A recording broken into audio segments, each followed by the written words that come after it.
Another important story coming in, this time from Bangladesh, where India has criticized Bangladesh over the demolition of the Durga Temple in the Khilkhet area of Dhaka.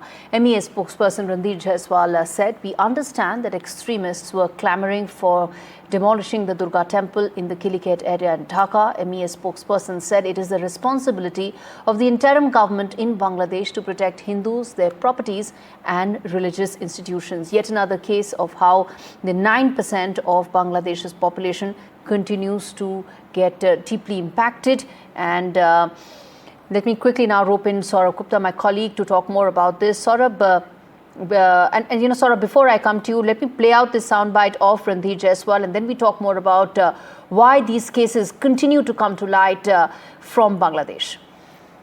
What has happened in Dhaka? We understand that extremists were clamoring for demolishing the Durga Temple in Khilkhet, Dhaka. The interim government, instead of providing security to the temple, projected the episode as illegal land use and they allowed the destruction of the temple today. This has resulted in damage to the deity before it was shifted. We are dismayed that such incidents continue to reoccur in Bangladesh. Let me underline that it is the responsibility of the interim government of Bangladesh to protect Hindus, their properties and religious institutions. All right, Saurabh joins us live for more on this. Saurabh, we've been speaking about the number of times Hindus have been attacked, their religious places have been attacked, and that's a trend that continues with absolutely no way of knowing as to when this really disturbing trend can actually be checked in Bangladesh. Absolutely. This is something that has been going on, and the attacks or targeting of minorities is something that has been raised at the highest level. In fact, the Prime Minister of India had raised it with Mohammad Yunus when he met Mohammad Yunus, the chief advisor of the interim government, on the sidelines of the BIMSTEC summit.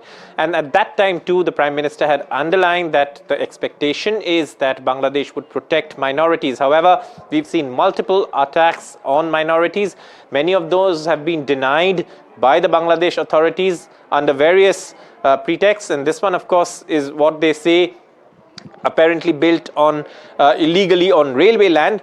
But what many are pointing out is that there was no proper notice given, and that the idol was still inside, and cranes were brought in and demolished. And that's something that's led to a lot of angst, and many human rights bodies in Bangladesh have also raised the issue that even if it was built on illegal land, perhaps there should have been a proper process followed instead of going in and demolishing a temple with a deity inside. And that's something that many are raising, and this is being seen by India and by many others in Bangladesh who've been watching the situation as yet another instance of Hindus or minorities being targeted in Bangladesh. Absolutely, Saurabh, you made a very important point that even if that temple, the construction of the temple could have been a matter of dispute, but the deity and the idol, if it was there, that should have been removed. There was absolutely no case for that to be demolished by the authorities. I'm going to leave it there. Saurabh, thanks much for connecting the dot for us.